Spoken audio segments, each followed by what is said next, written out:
국민연금이 2055년 그러니까 34년 뒤엔 고갈될 것이란 예상입니다. 국회 예산정책처가 분석한 건데 암울해지죠. 그런데 더 암울해지는 사실은 이 기금이 고갈되는 시점이 매년 지금 앞당겨지고 있다는 겁니다. 연금을 받는 고령 인구가 계속 늘어나기 때문이기도 하지만 진짜 문제는 출산율이 너무 떨어진다는 겁니다. 지난해 예상 출산율이 0.83명으로 실제 인구가 줄어드는 이른바 데드크로스를 기록했죠. 그렇다고 출산율이 다시 올라갈 만한 희망도 지금 잘 보이지 않습니다. 이 상태라면 연금을 덜 받고 보험료는 더 내는 수밖에 달리 뾰족한 방법이 없습니다.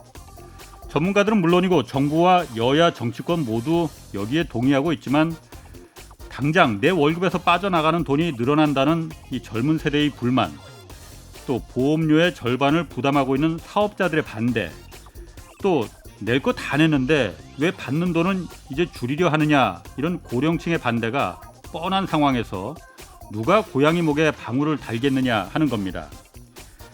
인구 절벽이 현실화된 마당에 연금 개혁을 부담스럽다고 미루기만 하는 건 그야말로 앉아서 죽기를 기다리자는 것과 다를 바 없겠죠. 부담스럽더라도 방법을 찾고 대통령과 국회가 국민들을 설득해야 합니다. 지금 정권부터 시작해서 앞으로 들어설 정권들이 부담을 나눠 갖게 한다거나 또 출산율이나 경제 성장률 등 이 상황에 따라서 보험률이 자동으로 조정되게 만드는 것도 방법입니다. 적게 내는데도 많이 받을 수 있는 그런 연금은 이 세상에 존재하지 않습니다. 네, 안녕하십니까. 경제와 정의를 다 잡는 홍반장, 저는 KBS 기자 홍사원입니다. 홍사원의 경제쇼 본격적으로 출발하겠습니다. 유튜브 오늘도 함께 갑시다.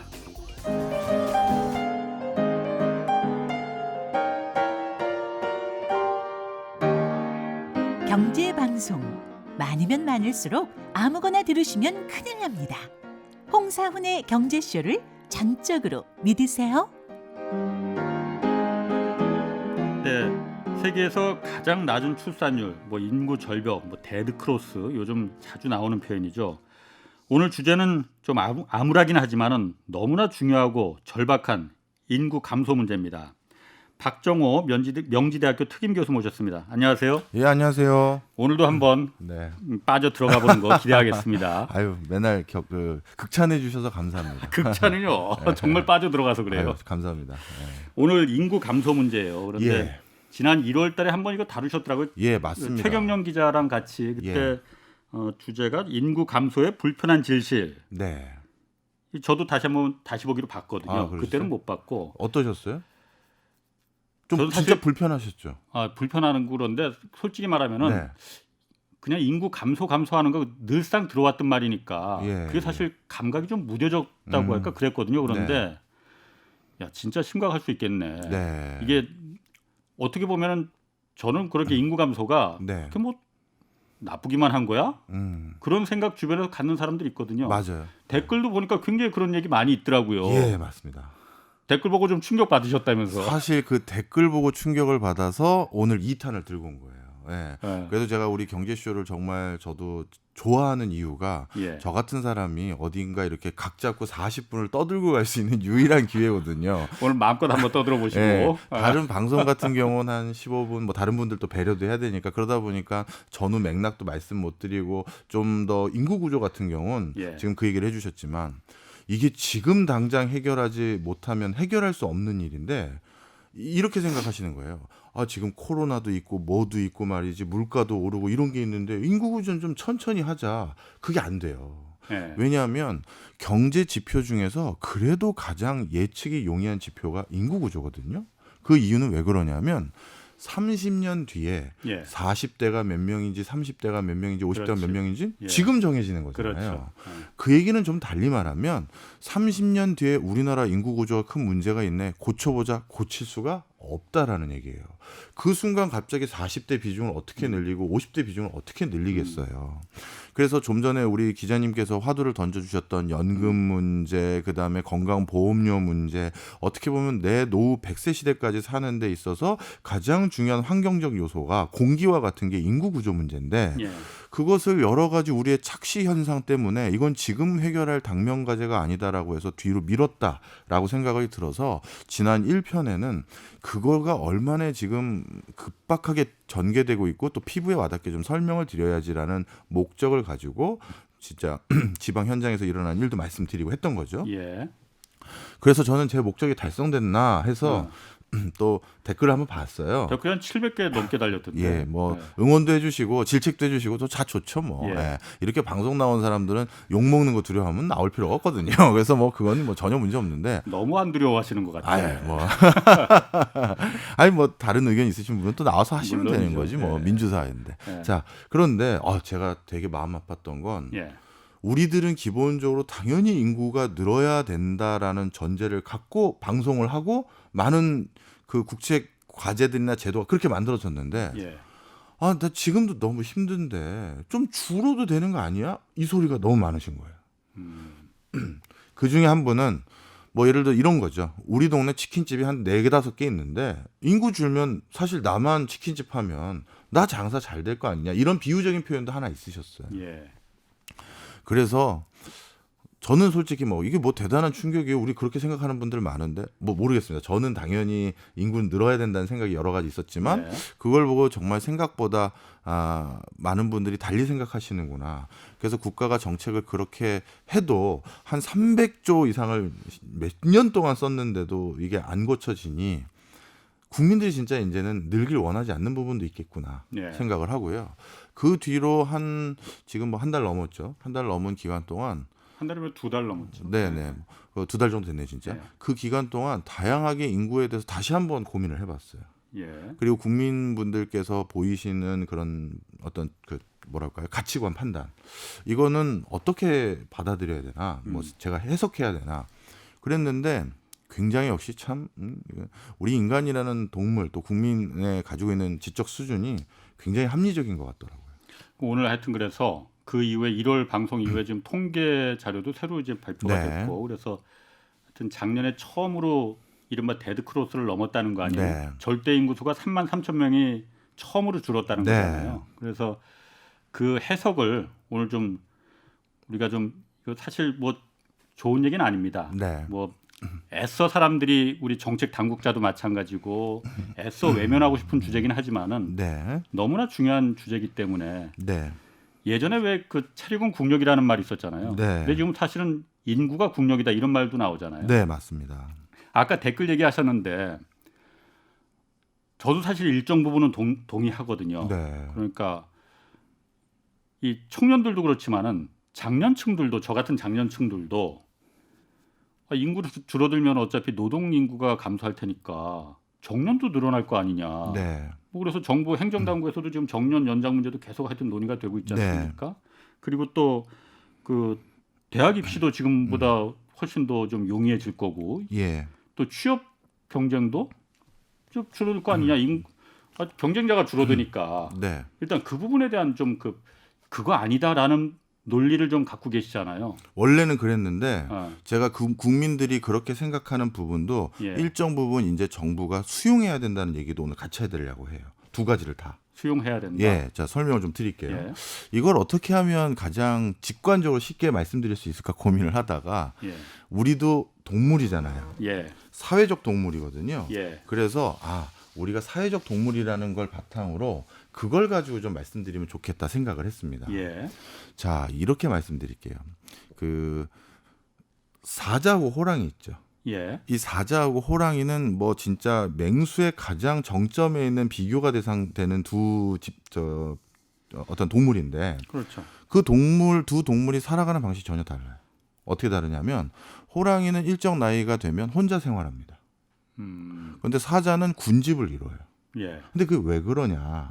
자세히 보면 이게 다 저의 관점에서는 경제적인 이유고 동물적인 비유로 표면 생존 때문인 거예요.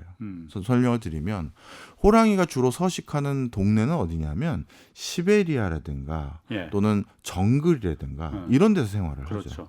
그런데 그런 데서 자기가 생존을 하기 위해서 즉 사냥을 하려면 예. 남에게 걸리지 않고 조용히 다가가야 되거든요. 예. 그런데 군집으로 만약에 사냥을 한다? 예. 소리가 들리죠. 예. 그러다 보니까 호랑이는 그 맹수의 정점에 있지만 혼자서 그 뭐 숲을 속에서 숨어 있다가 살짝 걸어가다 딱 잡아야 예. 자기의 생존에 유리한 거예요. 예. 그런데 사자는 어떠냐? 사자가 사는 동네는 어디입니까? 아프리카의 초원. 드넓은 초원이죠. 예. 드넓은 초원이에요. 예. 그 드넓은 초원에서 들소나 뭐 얼룩말이나 뭐 이런 걸 사냥할 때는 말 그대로 몰아야 돼요. 나 혼자 사냥을 한다고 하면 뛰어가다가 못 잡을 수도 있어요. 예. 그러니 나는 이쪽에서 뛸 테니 내 무리들 중에서 일부는 옆으로 뛰어서 쟤네들 중에 하나를 잡아서 같이 나누자. 예. 이런 구조가 된 거예요. 예. 그러니까 맹수들도 자신의 생존에 따라서 자신과 비슷한 부류의 개체수를 늘리면서 진화 발전을 한 데가 있고 예. 그리고 줄이는 데도 있었던 거죠. 예. 그런데 초식 동물도 마찬가지예요. 예.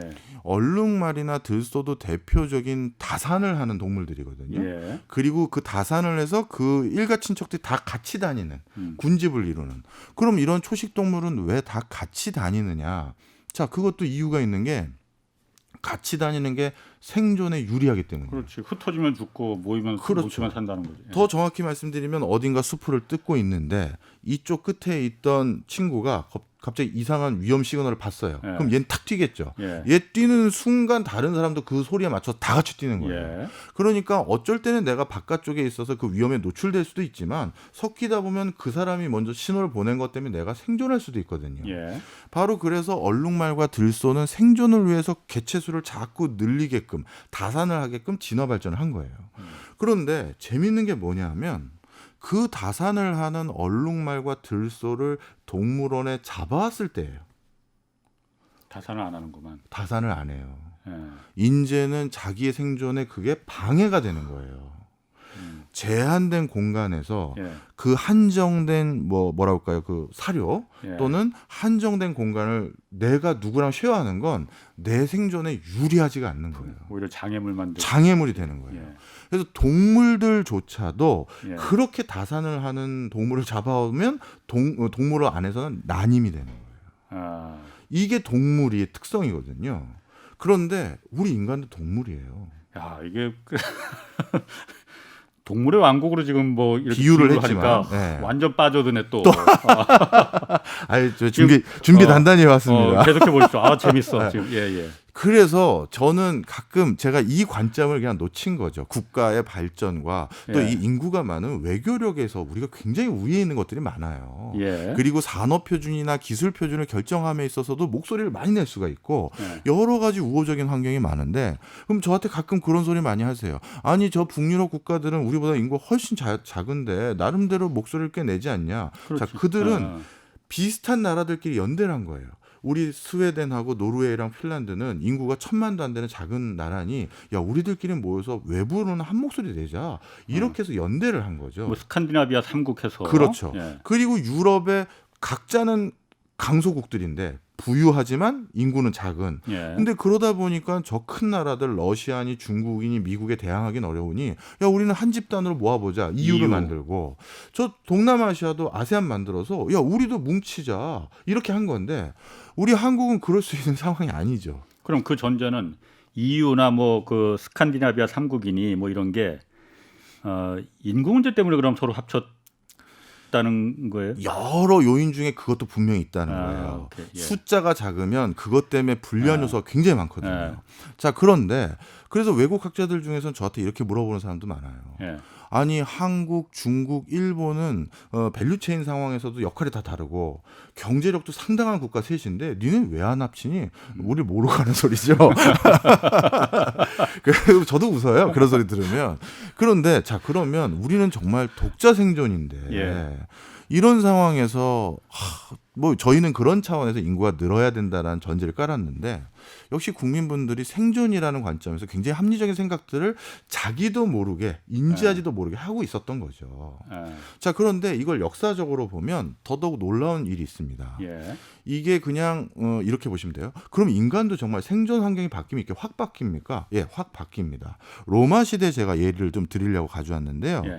로마 시대에 어떤 사례가 있었었냐면 원래 로마도 예전 그 그 기원전부터 있었던 국가이기 때문에 도시 국가이기 때문에 당연히 한 가정에서 자녀를 10명 가까이 두는 그런 문화가 일반적이었어요. 옛날에 예. 그랬으니까요. 예.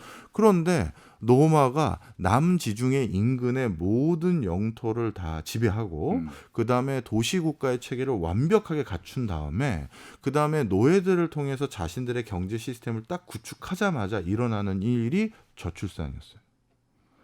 그 기원 후 바로 되자마자 전 세계 인류 역사상 가장 최초로 저출산 문제에 직면한 겁니다. 로마가? 불과 300년 만에 어떻게 됐냐면 10명 가까이 나던 그 문화가 예. 2명으로 줄었고요. 예. 그다음에 아우구스투스 황제 시절에는 결혼도 안 하는 거예요. 결혼도 안 하는 거예요. 그 시절에도 그렇게 요즘 인구 센서스 뭐 이런 것처럼 로마는 그런 통계가 정말 잘 잡혀 그래요? 있거든요. 왜냐하면 세금도 걷어야 되고 하기 때문에. 그렇겠네. 그래서 그 당시 그 로마인의 행적을 보면 예. 역시 뭔가 이게 진짜 이것도 불편한 진실인데요. 우리가 자녀를 낳는 이유 중에 하나가 물론 자녀로 인한 기쁨과 축복 이런 것도 있죠. 그걸 어떻게 부정하겠습니까? 그런데 참 이게 불편한 진실인데 일부는 분명 생존, 경제적인 이유도 역사적으로 살펴보면 있었겠구나. 예. 그리고 지금은 그런 경제적인 자녀가 많아야 될 필요가 오히려 많이 줄었구나. 내가 잘 생존하기 위해서 오늘 그 얘기를 좀 드리면서 결론은 그렇기 때문에 뭐 그럼 어떻게 해야 될지 좀 화두를 던지려고 합니다. 자, 이게 뭐 처음부터 동물의 왕국에서 시작해서 로마까지. 네. 그런데 그런 거 어떻게 다 아세요, 정말로? 저 뭐 맨날 읽고 쓰고 정신 없어요. 뵐 때마다 항상 궁금하고 감탄스러운 부분이에요. 왜 이렇습니까? 어쨌든 감탄스럽습니다. 막 감사합니다. 오늘도 빠져드네 막. 네.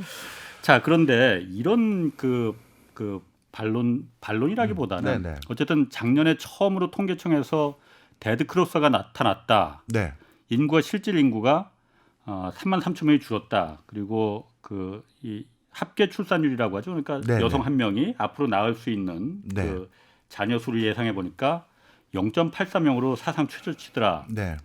이런 건데 작년은 좀 특수한 상황 아니었느냐. 코로나19 사태 때문에 사실 혼인들 결혼 많이 미뤘잖아요. 네. 그러니까 결혼하는 숫자가 줄어들었으니 당연히 그런 출산율이나 이런 부분 애를 안 낳는 게 당연한 거 아니었겠느냐라는 그렇게 해석하는 부분도 있거든요. 예. 근데 그거는 너무 상황을 예. 뭐랄까 쉽게 보신 것 같아요. 우리나라에서 저 출산율이 급격히 낮아지고 예. 결혼하는 확률이 급격히 갑자기 이게 그래프라는 게 원래 인구 구조라는 건 서서히 이렇게 변하잖아요. 예. 근데 이게 갑자기 팍 꺾였던 시점이 언제냐면 IMF 외환위기 때예요. 평생 직장이 그 뒤로 사라지고 예. 아니면 자기가 기본적으로 일정 수준 이상의 소득으로 있었을 때 어떤 계층이었는데 그게 떨어지고 나니까 자녀를 키울 자신이 없는 거죠. 혼자 먹고 살기도 바쁜데. 그렇죠. 그래서 그게 확 떨어졌는데 그게 회복이 안 됐어요. 그런데 코로나19는 IMF 외환위기 이후 처음으로 경제 성장률이 마이너스를 기록했단 말이에요. 예. 그리고 실업률도 급증했고요. 그러면 이때 갑자기 결혼도 안 하고 자녀를 덜 가져야지라고 생각했던 게 IMF 때를 반추해 보건데 일시적인 게 아니라 이것 때문에 추세선이 다시 바뀌었겠구나. 이렇게 생각하는 게 더 합리적이에요. 그러니까 아까 우리 기자님께서 말씀하신 것처럼 추세선이 또 바뀌었다면 경제 활동하는 인구들은 더더욱 빨리 더 줄어들 것이니 연금이니 건강보험이니 이런 거에 대한 뭐 고갈 그 연도도 더 빨라질 것이고 예. 그러니 우리가 다시 이런 것들도 다시 한번 계산해 봐야 되는 시점이 코로나19 때문에 또 온 거죠. 그런데 제가 이렇게 보면은 뭐 자꾸 이렇게 그러니까 뭐 희망 고문이라고 할까? 네. 신락 같은 희망을 자꾸 좀 발견하려고 하는 게 우리가 예전에 1980년대, 70년대 이때 80년대로 치면 그때만 해도 뭐 아들 딸 구별 말고 둘만 낳아 잘 기르자 그럼요. 그 세대시죠? 네, 맞습니다. 그런 거 늘상 들어왔었거든요. 예, 그럼요. 그때 애를 너무 많이 낳으니까 네. 그래서 산하 제한 정책을 국가가 적극적으로 펼쳤었단 말이에요. 네, 네. 그 세대들이 지금 1980년대 그 세대들이 지금 특히 여성들이 지금 30대를 넘어서 지금은 40대로 이제 돌입했지 않습니까? 네. 그러니까 그 세대들이 지금 지나고 90년대 이후에 태어난 여성들이 지금 한참 출산을 하기 시작하는 이제 그 출산 연령인 30대에 네. 진입했으니 네. 앞으로는 좀 그 인구 감소가 좀 그 이 추세가 좀 나아지지 않겠느냐 그런 희망 섞인 그러니까 예측도 할 수는 있지 않을까. 이렇게 보시면 좋겠습니다. 지금 전 세계 그 국가를 뭐 어떤 개까지를 국가로 보냐 좀 차이는 있지만 한 250개 내외로 봐요. 예. 근데 그 250개 전 세계 국가 숫자 중에서 예. 합계 출산율이 2.1명이 돼야지만 국가의 인구수가 유지가 되는 건데 2.1명이라는 건 그러니까 부부가 네. 2명하고도 0.1명을 더 낳아야 된다. 그렇죠. 아. 부부가 2명이니까 당연히 2명 낳으면 인구가 유지될 것 같지만 네. 어린 나이에 사망하는 뭐 유아도 있으니까 예, 예. 약간 해서 통계적 2.1명인데 네. 그런데 그 2.1명에 모자라는 국가가 90개가 넘어요. 250개 국가 중에서. 예. 그러니까 이거는 대부분 우리와 같이 일정 소득 이상의 국가들은 전부 다 지금 인구가 줄기 시작했다는 거예요. 예. 이거는 그러니까 그렇게 희망 섞인 소리를 하시는 분들의 근거가 뭐냐라고 했었을 때 솔직히 근거를 아무도 못 찾고 있죠. 그렇군요. 그럼 지금 전 세계 인구가 한 80억 명 정도 되잖아요. 네. 그럼 전 세계 인구도 그러니까 같이 점점 이렇게 줄어드는 추세로 지금 줄어드는 추세인가요? 그렇진 않죠. 지금은 아니고요. 네. 2080년까지는 늘어납니다. 그건 후진국 때문인데요. 뭐 인도라든가 인도네시아라든가 이런 국가들 때문에 늘어나다가 예. 이제 다시 그게 그 기간을 지나고 나면 꺾여가긴 합니다. 그런데 이게 재밌는 게 우리 인류 역사상 인구가 줄기 시작한 게 이번이 처음이에요. 인류 역사상. 네, 기원전부터 지금까지 모든 인류의 역사는 인구가 늘었는데 그것도 또 마찬가지인데 그러니까 제가 인구가 앞으로 안 늘 가능성이 굉장히 농후하다라고 일단 좀 그걸 좀 설명을 드리려고 하는데요. 그동안 인구가 는 이유는 아까 동물 말씀드린 것처럼 인구를 늘려야 자신의 생존에 유리했기 때문이에요. 초원에 있었다는 상태라는 거군요. 그렇죠. 그래서 첫 번째 인구가 늘 수 있었던 환경 변화는 뭐였냐면 말 그대로 제일 처음에는 농사를 지었기 때문입니다. 예. 농사를 지면서 생산량이 늘어나니까 더 이 농사를 잘 지을 인력이 필요했고 그리고 외부의 맹수를 잡기 위해서 또 그런 사냥에 같이 나가야 되니까 또 인구가 더 필요했죠. 예. 그때 인구가 늘기 시작했고요. 두 번째는 도시 생활을 하면서 인구가 늘었어요.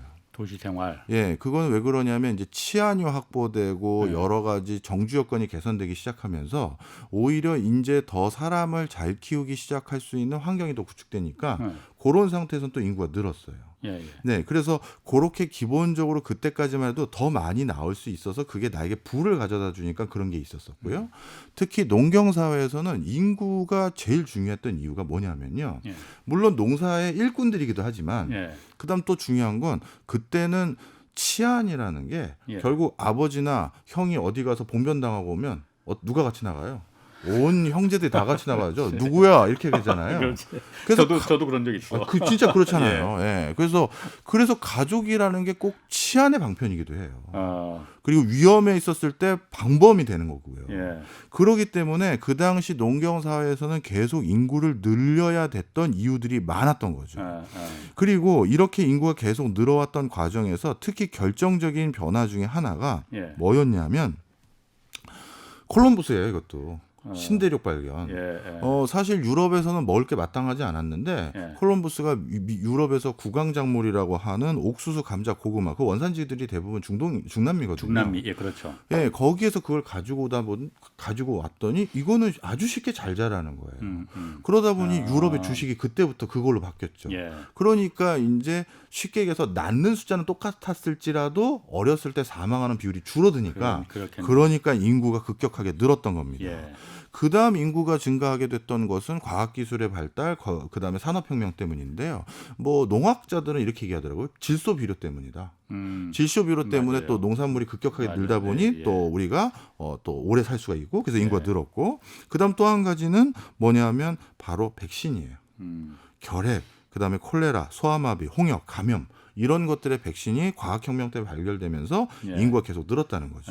자, 그럼 여기까지 정리하면 식량 늘고 과학기술 늘고 도시 발달 등 이런 것들로 인구가 늘기 시작했는데 예. 그리고 그것들이 점점 자신들에게 도움이 되기 시작했는데 예. 그런데 일정 수준 이상 올라가기 시작하면서 그리고 그런 치안이라든가 정주 여건이라든가 먹거리의 문제에 대한 기본적인 욕구가 해결되기 시작하면서 예. 어떻게 됐냐면 1800년대부터 유럽을 시작으로 해서 그때부터 전 인류가 인구가 주는 걸로 시계열이 바뀌어요. 일단 유럽부터 인구가 줄기 시작한 게 예. 복지제도 때문이에요. 복지제도 때문에. 자, 그래서 정리를 해드리면 예. 복지제도를 더 많이 해서 자녀를 더 많이 낳게끔 하려는 지금의 정책을 예. 다시 한번 우리가 조금 고민해봐야 된다는 건데. 그 잘 연관이 안 되는데. 자, 설명드리겠습니다. 옛날에 자녀를 많이 낳아야 되는 건 내 예. 노후 보장을 누가 해준다? 애들이 하는 예. 거죠.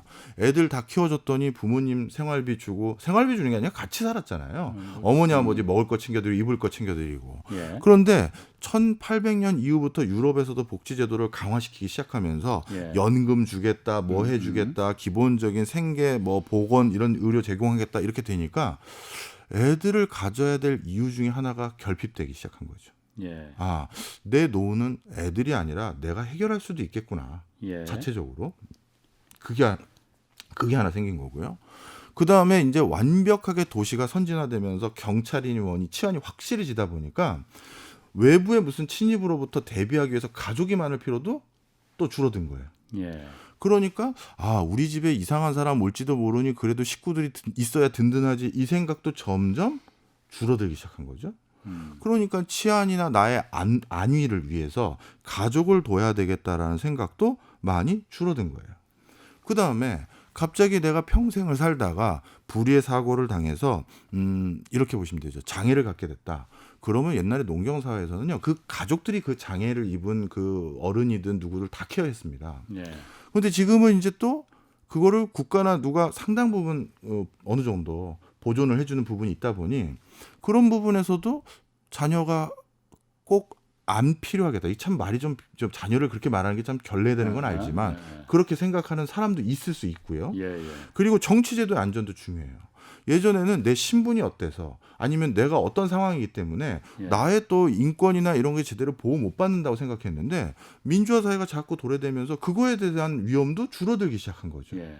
그러니까 이런 것들이 모두 맞물리기 시작했고 오히려 여기다 하나 더하면 그런 과정에서 내가 내 당대의 나를 자존감 있게 생활하기 위해서는 내가 나를 많이 가르쳐야 되고 배워야 되는데 그러려면 내가 내 자녀를 가르치는데 돈을 써야 되는 게 아니라 시간을 써야 되는 게 아니라 내가 대학 졸업했는데 또 뭘 배워야 되고 그다음 그걸 했는데 또 뭘 배워야 되니 야 이게 나에게 점점 시간을 써야 될 일들이 많아졌구나 이렇게 생각이 된 거죠. 바로 이런 환경이 구축되기 시작한 유럽 그리고 그 유럽인들이 넘어가서 또 일정 수준 이상 국민소득이 빨리 왔던 아르헨티나 옛날에 세계 10대 강국 중이었잖아요. 그 부자 예. 나라였잖아요. 예. 그런데도 바로 저출산. 그다음에 미국 바로 그렇게 됐고 그리고 이런 유럽인들의 문물이 먼저 들어왔던 홍콩과 싱가포르 그 다음이었고요. 그 다음에 우리 그 아시아의 네 마리 용이라고 하는 한국이나 일본 그 다음이고 그 다음에 이제 그 뒤가 이제 아프리카와 동남아시아가 그 시기로 가고 있는 구조예요. 참 이게 얘기 들어보면 자꾸 그냥 암울해지는데 네. 어쨌든 그럼 그 가장 문제가 인구가 줄어들면은 그러면은 여러 가지 문제가 정말 절망적인 상황이 재앙적인 상황이 닥칠 수 있다는 거 아니에요? 네. 구체적으로는 어떤 그러니까 좀 피부에 와닿는 예. 뭐 어느 정도는 얼핏 다 그 감으로는 알고 있을 거예요. 네. 한번 좀 말씀해 주시죠. 첫 번째는 네. 뭐 많은 분들이 그때 댓글에서 네. 아마 이렇게 우리가 스스로 인구가 줄어드는 거를 자가적으로 일부 무의식적이든 의식적으로 선택하는 이유는 예. 경쟁에 대한 치열함에서 살아남고자 하는 노력들도 있겠죠. 예. 그래서 내 소득을 나에게 쓰거나 내 소득을 더 벌 수 있는 방편이다라고 생각한 것 같은데요. 이거는 그렇죠. 날 중심으로 생각한 거고요. 아. 이 전체 우리 조직이라고 해야 되나요? 사회나 국가 차원에서는 이게 어떻게 보면 오히려 악수가 되는 거예요. 예를 들어서 내가 지금 내 소득은 늘지 모르겠지만 예. 내가 우리나라에서 이런 수준의 생활을 하는데 들어가는 보이지 않는 비용들이 많아요. 누구는 횡단보도를 편하게 건너기 위해서 횡단보도 색깔도 칠해야 되고 신호등 망가졌을 때 고쳐야 되고 그다음에 갑자기 뭔가 위급한 상황이 있었을 때 경찰관 불러가지고 이것 좀 도와주세요 해야 되는데 그런 것들을 지금 상태로 유지하기 위해서 우리가 개인들이 십시일반 내야 될 비용이 기하급수적으로 드는 거죠. 그러니까 표면적으로는 내 옆에 치킨집 2개 더 없어져서 편의점 2개 없어져서 손님들이 더 오느냐? 그 손님도 인구수 줄이니까 그렇게 더 많이 안 올 가능성도 높은데 예. 더 큰 문제는 요 수준의 삶을 유지하기 위해서 우리가 그동안 다 세금이든 뭐든 지불했던 그 돈들이 안 뭉쳐지는 거죠. 사회적 비용이 그렇게 더 늘어날 더 수밖에 들어가는 없다는 거죠. 거. 그러면 어떻게 되느냐? 바로 그래서 북유럽 국가들이 어쩔 수 없이 자기 소득의 거의 50% 좀 안 되는 비용을 세금으로 가져가는 게 그거예요. 인구가 1,000만 원 안 되는데 우리나라 영토보다 훨씬 큰 영토들을 가지고 있거든요. 예. 그런데 그 영토에 전반적으로 우리 저기 시골 마을에 가더라도 국도 얼마나 잘 깔려 있습니까? 예. 제가 작년에 베네수엘라 출장을 갔는데요. 예. 고속도로가 다 뭐 훼손돼 가지고 우리 서울에서 부산까지 가는데 1박 2일이 걸리는 적도 있어요. 예. 이게 다 유지가 안 되니까. 그런데 그거를 이렇게 말끔하게 유지해서 우리가 편안하게 생활하는 그 엄청난 돈. 그건 그나마 한국 인구가 5천만 명이기 때문에 나오는 거예요. 뭐 베네수엘라에는 좀 1대1 너무 비교하기는 극단- 좀 네, 그 극단적이군요. 베네수엘라는 좀 특수한 상황이니까. 그러면 핀란드로 말씀드리면 예. 핀란드는 고속도로라는 게 지방에는 없습니다. 아, 핀란드에? 네, 없어요. 그냥 우리로 따지면 고속화 국도처럼 예. 그냥 2차선이나 아. 3차선 정도 있는 그것만 있고요. 아. 쫙 깔아가지고 아. 편하게 갈 수 있는 건 없어요. 왜? 그러니까 도로가 없다는 얘기인 줄 알고 고속도로- 그건 아니고. 그건 예, 아니고. 예, 예. 그걸 왜 안 하냐? 아. 돈 많이 들잖아요. 예. 예. 그런데 돈 못 쓰는 거예요. 예. 음. 우리는 예전에 경부고속도로, 뭐 경인고속도로, 호남고속도로 이런 거 뚫고 예. 나서도 저 지역적인 공간이지만 거기도 대한민국 국민이 사시잖아. 네네. 그리고 어쩌다 누가 갈 수 있잖아 해서 진짜 뭐 거미줄처럼 고속도로를 다 뚫어놨잖아요. 너무 많이 뚫어놔서 문제지 뭐. 예. 맞습니다. 예. 이럴 수 있었던 건 인구가 있었기 때문이다. 예. 우리 다 조금씩 세금도 냈기 때문이다. 예. 근데 핀란드는 그게 안 되기 때문에 저 지방에는 그냥 국도 정도 놓는 거지 예. 이런 고속도로는 아예 안 합니다. 시도조차도 안 해요. 예. 예. 그래서 첫 번째로 제일 중요한 요소는 바로 우리의 삶을 이렇게 유지하는 것 자체가 존립이 어려워질 수 있다는 거고요. 예. 그다음 두 번째는 말 그대로 우리가 그래도 어깨 피고 이 근처 아세안 국가 돌아다닐 때 약간 좀 우쭐한 마음으로 다 돌아다닐 수 있는 거는 바로 경제력 때문이에요. 그렇죠. 예. 참 불편한 진실이지만. 네네. 그리고 필리핀이나 저기 미얀마의 관료들이 한국에 오면 한국이 옛날에 가난해서 우리가 원조해줬던 나라인데 예. 요즘 우리 사람들이 여기에 허드렛 일을 하러 오고 예. 그런 것들이 있잖아요. 예. 바로 그 어떻게 보면 자존감, 국가의 자존감을 유지하기 위해서도 바로 경제력이 중요한데 그러면 자존감이라는 게 1인당 국민소득만 높으면 자존감이 유지되는 게 아니거든요. GDP 총액으로 따지면 한국보다 인도가 훨씬 높은 나라예요. 인구가 훨씬 뭐 당연히 많으니까. 그렇죠. 예. 그래서 바로 그 이유 때문에 국제사회에서 발언을 할 때 인도의 발언권이 한국보다 더 셉니다. 예.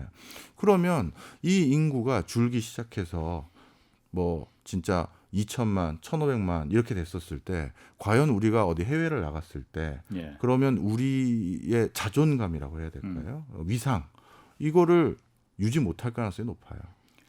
그래서 그 경제 얘기가 나왔으니까 지금 뭐 그 중국 같은 경우도 그동안 이제 수출 위주에서 뭐 쌍순환 전략이라고 해서 바꿨지 않습니까? 바꿨습니다. 내수를 이 수출이라는 게 뭐 미국이 자꾸 그냥 맞고 그런 것도 있지만은 어쨌든 중국 내수를 통해서 이 경제를 갖다 일단 기본을 지키자라는 게 있는 것 같은데 네. 우리 같은 경우도 지금은 어차피 수출이 뭐 계속 지금 경상수지 계속 그 네, 상황 흑자죠. 좋고 네. 그렇긴 하지만 이게 언제까지 갈지 모르고 네. 내수가 사실 뒷받침이 안 되는 경제라는 게 정말 모래 위에 쌓은 탑이나 마찬가지잖아요. 맞습니다. 사실 그게 그래서 내수를 위해서라도 인구가 그러니까 꼭 뒷받침이 돼야 된다라는 부분이 좀 중요한 것 같아요. 그것도 중요합니다. 그 예를 들어서 내수가 어느 정도 사라져 버리면 어떻게 예. 되냐면 우리나라의 산업의 근간은 그래도 제조업이거든요. 네, 그 제조업의 많은 부분이 유실되는 게 아니라 상실될 가능성이 높습니다. 네, 예를 들어서 우리나라 한국 기업들이 그동안 진화 발전했던 경로를 보시면 쉽게 이해하세요.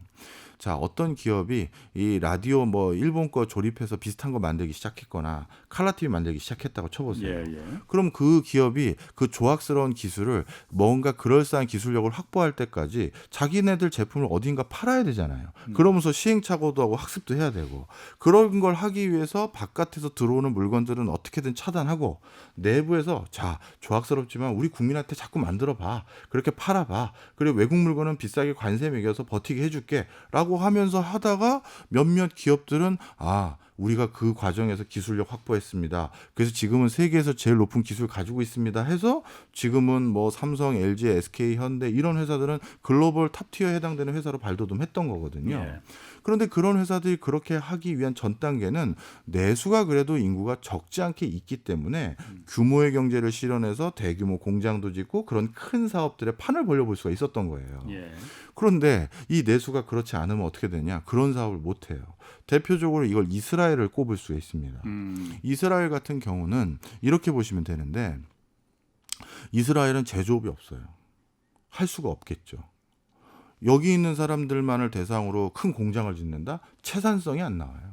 예. 이제는 어떤 제품도 글로벌 경쟁에 놓여져 있는 상황인데, 글로벌 경쟁에서 물건을 제일 싸게 만드는 방법은 쉽게 얘기해서 대량 생산이거든요. 그렇죠. 예. 그런데 이스라엘은 대량 생산이 안 되잖아요. 예. 그러니 이스라엘은 어디까지만 하냐면, 이스라엘 경제를 보면 네. 스타트업을 만들고요. 네. 핵심 원천 기술을 개발해요. 그리고 우리가 프로토타입이라고 해서 시제품 만들고, 예. 그다음에 유럽이나 미국의 투자를 받아요. 예. 그리고 거기에 상장을 하고 본인들은 팔고 다른 걸 하죠. 그렇죠. 그렇게 하는 거예요.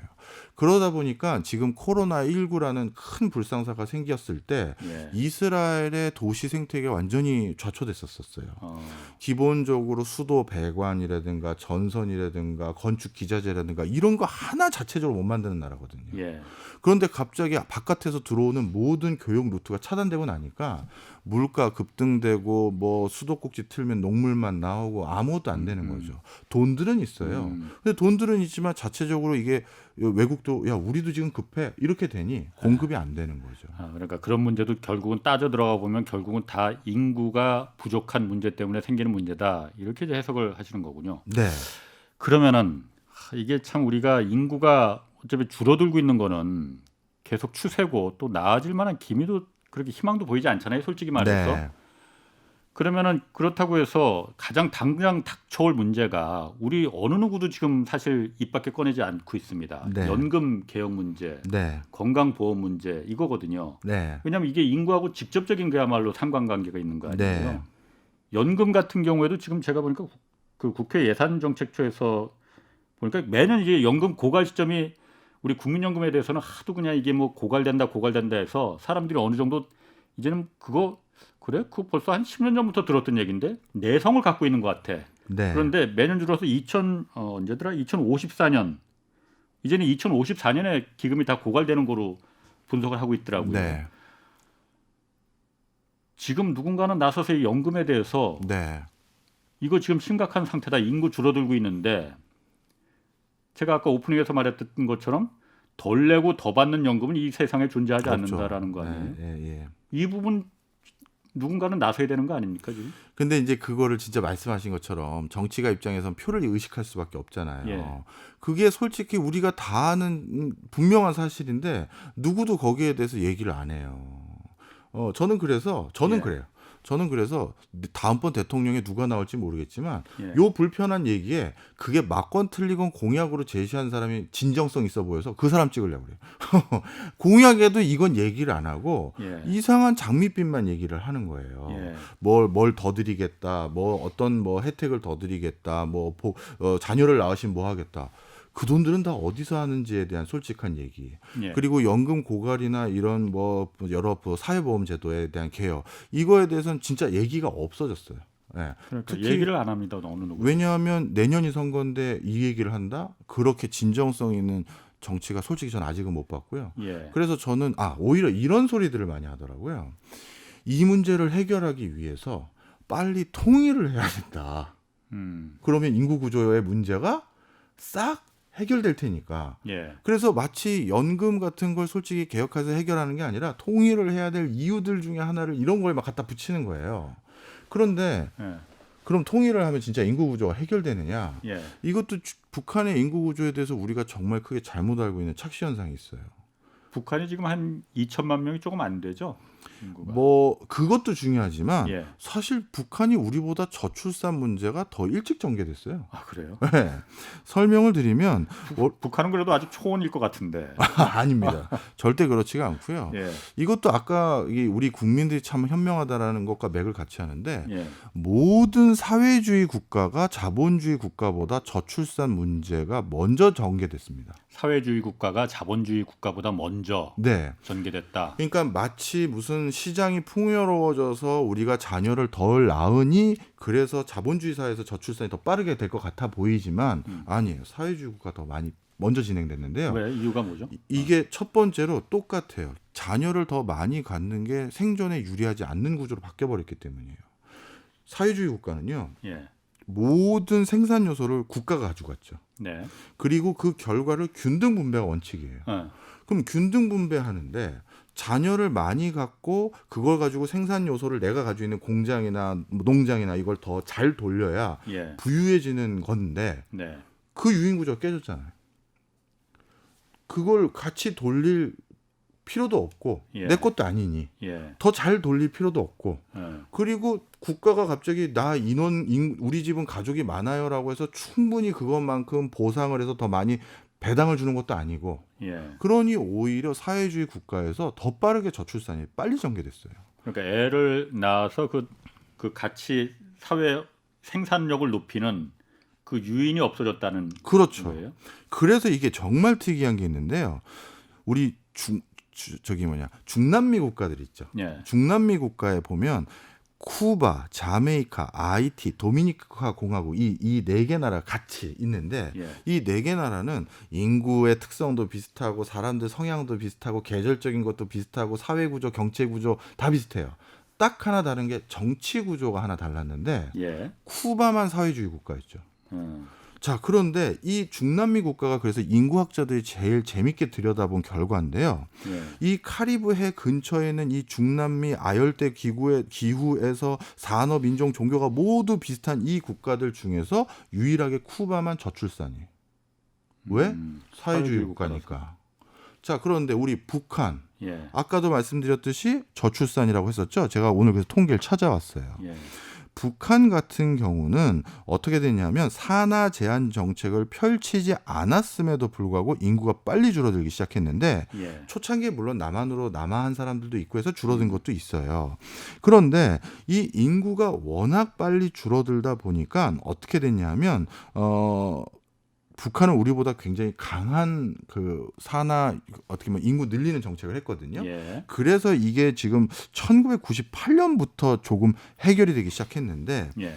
어떻게 해결됐느냐? 북한은 지금 다시 인구가 많이 늘었어요. 자, 북한에서 자녀를 2명 이상 반드시 두도록 강제하기 위해서 이 산하 육성 정책을 했는데 예. 뭘 했을 것 같으십니까? 한번 찍어보세요. 북한에서 살아남기 위해선 이거를 당근책으로 줬거든요. 뭐 식량백을 더 늘렸으려나? 사회주의 국가에서는 그런 건 쉽지 않죠. 네. 그리고 그거는 지금 우리 한국에서도 비슷한 거 하는 거잖아요. 돈 준다고 돈 주는데도 안 낳잖아요. 돈 준다고 애를 낳지는 않아요. 예, 아. 맞아요. 예. 그래서 제가 오늘 무슨 우리가 안 당근이 나는 건 있어요? 그게 그런 수준이 아니라는 예. 거죠. 어떻게 했느냐? 예. 당원권을 박탈했어요. 애를 안 낳으면은 예. 북한이라는 곳에서 세네. 당원권이라는 건 굉장히 센 거거든요. 아. 애를 안 낳아? 그럼 당원권을 없앨게 한 거예요. 그랬더니 애를 낳아요. 한 20 몇 년 동안 애를 안 낳았던 북한 사회에서 예. 당원권 박탈이라는 인센티브가 딱 걸리니까 페널티가 걸렸다고 해야겠네요. 예. 그게 걸리니까 애를 낳기 시작한 거예요. 그러니까 철저히 애를 안 낳고는 이게 정말 더 불편한 진실, 경제적인 이유가 많아요. 예, 그렇죠. 네. 그렇죠. 그래서 제가 아까 말씀드렸던 그 맥락이 지금 다 하여튼 그런 얘기고요. 예. 자, 그다음에 그럼 요것도 하나 말씀드려 볼까요?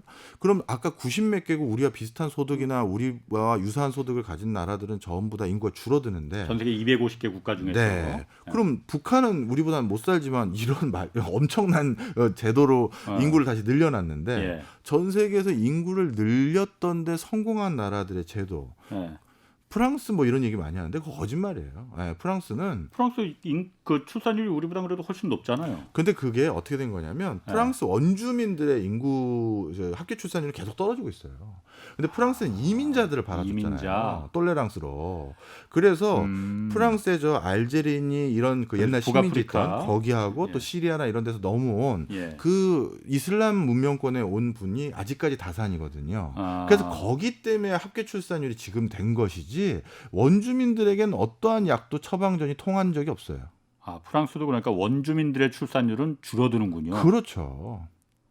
자, 그런데 프랑스에 이주했던 그 이슬람 그 문명권의 2세대는 예. 다시 프랑스 원주민과 똑같은 행태로 바뀌었어요. 그럴 예. 것 같아요. 예, 지금 그런 상황이고요. 자, 그러면 북한은 당원권으로 성공했는데 예. 또 다른 성공한 나라에 왜냐하면 우리가 어떻게든 인구를 아직까지 저는 국민들은 여러 이유 때문에 줄이는 것에 대한 합리적 선택을 했지만 개인 차원에선 국가 차원에서는 인구가 늘어야 되는 게 합리적 선택이니 예. 그래서 이런 거를 잠깐 요 얘기도 드리면 이걸 구성의 오류라고 불러요. 개인에게는 합리적인 답이 전체로 확장하면 정답이 아닌 게 구성의 오류인데 예를 들어서 제가 야구장에서 예. 앞에 사람 때문에 잘 안 보여서 서서 야구를 보면 잘 보인다. 이건 참인 명제예요. 예. 그런데 이걸 그렇다면 이 명제를 전체에게 적용해 보자고요. 그럼 전부가 서서 다 보면 일어서야지. 예. 잘 보이냐? 아니잖아요. 다 같이 앉아 있는 거랑 똑같이. 뭐. 그렇죠. 경제적인 부분에 그런 게 많아요. 예. 저축도 마찬가지예요. 예. 나 혼자 저축하면 부자 되죠. 예. 그러면 전 국민이 저축만 한다? 예. 그럼 소비 누가 해요? 투자 줄어들고 그렇죠. 고용마저도 없어져요. 내가 예, 저축할 돈마저도 결국 없어지는 거예요. 이런 게 구성의 오류인데 인구가 그래요. 개인 차원에서는 내가 인구가 줄어드는 게 지극히 합리적이야라고 해서 인구를 줄여가는 합리적인 행태를 보여왔고 인류 역사에서 계속 그래왔고 그런데 많은 국가들은 아는 거예요. 이게 다 줄어들면 우리 국가의 존립 자체가 어려워진다. 그래서 많은 국가들이 이렇게 당원권 같은 걸로 거는데 이스라엘도 똑같아요. 아까 말한 것처럼 이스라엘이 얼마나 강소 국가입니까? 그런데 가장 절박한 건 여기도 인구수가 너무 적은 거예요. 예. 인구수를 늘리려고 하는데 이스라엘도 저출산 문제가 정말 사회적 문제거든요. 예. 그래서 이스라엘은 어떻게 해버렸느냐? 자녀가 둘인가? 뭐 이거 제도도 계속 바뀌어서 아마 둘 이상일 거예요. 예. 둘 이상인 여성인 경우 군대를 면제해줬어요. 이스라엘은 여성도 군대 의무군이니까. 의무군이니까요. 예. 군대 안 간다니까 또 자녀를 두는 거예요. 그래서 이스라엘을 보면 되게 재밌는 통계가 예. 군대 가기 직전에 결혼하는 여성의 비율이 굉장히 높아요. 군대 안 가려고. 예. 그리고 군대 가기 전에 결혼하자마자 바로 출산. 예. 이런 여성의 비율이 굉장히 높죠. 군대 가자마자 출산하면은 다시 이제 군에서 나올 네. 의무복무에서 면제를 시켜주는군요. 네. 아니면 가기 전에 그냥 가져가지고 아예 안 가거나 이렇게 하는 제도 때문에 예. 이스라엘의 출산율이 약간 제고됐어요. 네. 그것도 방법이겠네. 네. 그러니까 자 결론에 이제 점점 가까워지는데 한국은요 이 저출산 문제를 해결하자라는 숙제를 이 국가적인 숙제를 예. 그 당시 누가 어떤 이유 때문인지 모르겠습니다만 누구에게 딱 줬냐면 보건복지부하고 복지부하고 예. 여성부에게 일단 주된 업무가 니네 업무야라고 부여해줬어요. 예. 근데 그쪽은 세상을 잘못된 게 아니라 그 부처의 특성상 세상을 복지로 보는 거고 한쪽에서는 여권 신장으로 보는 거잖아요. 그러니까 여권 신장을 더해야 그러니까 가사노동의 남성의 참여율이 떨어지니까 이게 우리가 예를 들어서 여성이 출산을 덜한다. 그리고 복지라는 건 주거복지가 집이 없어서 출산을 덜한다. 그다음에 또 기본적인 생활비가 또 모자르니까 더한다. 이 관점이었어요. 제가 틀렸다는 건 아니에요. 그런 것도 분명 인센티브가 되지만 200조 이상을 쏟아부었는데 효과 없었잖아요. 300조가 넘어요. 맞아요. 그건 어떻게 합계하느냐에 따라 다른 건데 그렇게 쏟아부었는데 효과 없었잖아요. 그런데 그거는 정말 킹핀을 건드린 게 아니라는 거예요. 킹핀은 그럼 뭐예요? 볼링공 맨 앞을 다 쓰러뜨리는 거잖아요. 그 킹핀의 어떤 부분에서는 오히려 방해가 되는 요소였어요. 자, 계속 복지제도가 좋아졌던 서구 역사를 봤더니 우리가 출산을 줄였던 사람도 있었잖아요. 예. 아, 그렇지. 내가 노후가 괜찮으니까 나는 자녀를 안 가질래. 이렇게 생각하는 사람도 있었던 거잖아요. 그래서 바로 이렇게 결정하는 부분도 있기 때문에 복지와 여건 문제만 가지고는 이게 오히려 효과만 만들 수가 없다. 그러면 어디를 해야 되느냐? 정말 확실한 인센티브 다른 걸 줘야 된다는 거예요. 그 특별한 인센티브가 뭐예요, 그러면은? 뭐 이거는 이제 국민들의 공감대가 있어야겠죠. 뭐 그냥 제가 오늘은 브레인스토밍 차원에서 말씀드리면 이미 우리가 힌트를 얻었지 않습니까? 전 세계에서 솔직하게 출산율을 해결했던, 제가 오늘 시간 문제상 두 나라만 해결했지만 거의 이 정도 수준의 페널티나 인센티브를 주지 않으면 해결이 안 돼요. 당원권이라든가 이런 것들. 그렇다고 우리가 주민등록 발급을 안 할 수는 없는 거고, 그건 아니라면 그 수준과 준하는 확실한 페널티나 인센티브를 뭘 줄까? 그리고 군대 면제. 이스라엘은 그걸 해결한 거잖아요. 예. 어떻게 보면 이스라엘도 얼마나 신성한 의무였겠습니까? 군 복무라는 게. 예. 우리 모두 공동으로 부여해야지. 마치 이런 것들 수준으로 정말 이제는 전향적인 대안을 제시하지 않으면 해결 안 된다. 군대 면제 정도의 수준의 인센티브까지 생각해야 된다. 알겠습니다. 그게 해외 사실입니다. 네. 알겠습니다. 아유, 오늘 뭐 동물의 왕국도 시작해서 뭐 야구장까지 하여튼 종횡무진 하여튼 빠져들었습니다. 그 지금까지 박정호 명지대 특임 교수 함께했습니다. 자, 홍사원의 경제쇼 여기까지입니다. 저는 내일 다시 찾아뵙겠고 지금까지 홍사원의 경제쇼였습니다.